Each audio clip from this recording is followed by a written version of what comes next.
Diddy has been apprehended. According to reports, the disgraced mogul was taken into federal custody in New York.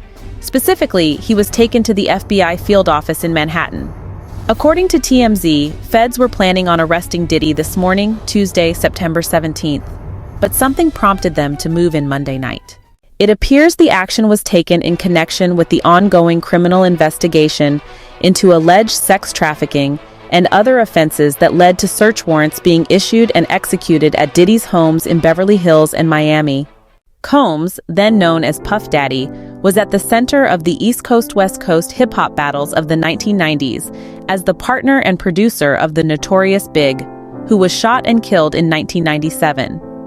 But like many of those who survived the era, his public image had softened with age into a genteel host of parties in Hollywood and the Hamptons, a fashion-forward businessman, and a doting father who spoiled his kids, some of whom lost their mother in 2018.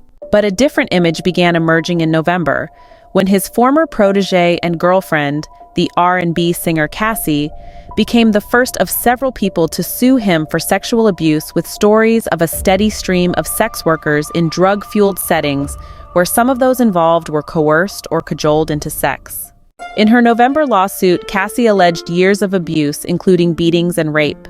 Her suit also alleged Combs engaged in sex trafficking by requiring her to engage in forced sexual acts in multiple jurisdictions and by engaging in harboring and transportation of plaintiff for purposes of sex induced by force, fraud, or coercion.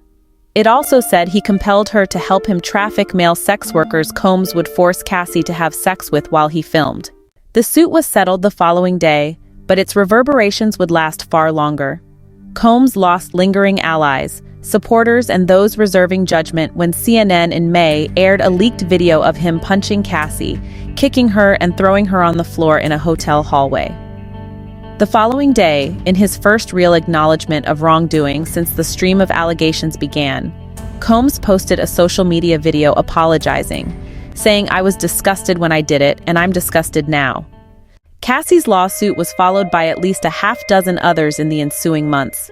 In February, a music producer filed a lawsuit alleging Combs coerced him to solicit prostitutes and pressured him to have sex with them. Another of Combs' accusers was a woman who said the rap producer raped her 2 decades ago when she was 17. Another woman who filed a lawsuit, April Lampros, said she was a college student in 1994 when she met Combs, and a series of terrifying sexual encounters with Combs and those around him began that lasted for years. Combs and his attorneys denied nearly all of the lawsuit's allegations. While authorities did not publicly say that the lawsuit set off the criminal investigation, Dyer said when the warrants were served that the case was based on meritless accusations made in civil lawsuits. The AP does not typically name people who say they have been sexually abused unless they come forward publicly, as Cassie and Lampros did. As the founder of Bad Boy Records, Combs became one of the most influential hip-hop producers and executives of the past 3 decades. Along with the notorious Big, he worked with a slew of top-tier artists, including Mary J. Blige, Usher, Lil' Kim, Faith Evans, and 112. Combs' roles in his businesses beyond music, including lucrative private label spirits, a media company, and the Sean John fashion line, took major hits when the allegations arose. The consequences were even greater when the leaked beating video emerged.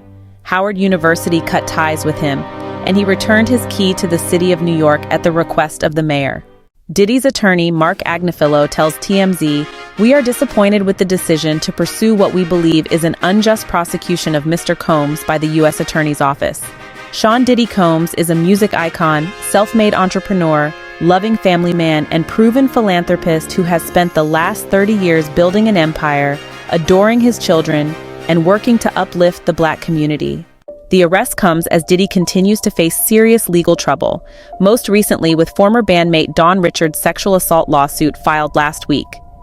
In the suit, Dawn accuses Diddy of battery, false imprisonment, withholding millions of dollars in unpaid royalties and wages, as well as stealing her copyrighted works. Diddy has been nothing but cooperative with this investigation and voluntarily relocated to New York last week in anticipation of these charges. It is hard not to feel that in some way he is guilty. However, I will reserve my judgment until all the facts have been revealed. Only time will tell if he is truly guilty or not. What are your thoughts on this whole situation? Let us know in the comments below.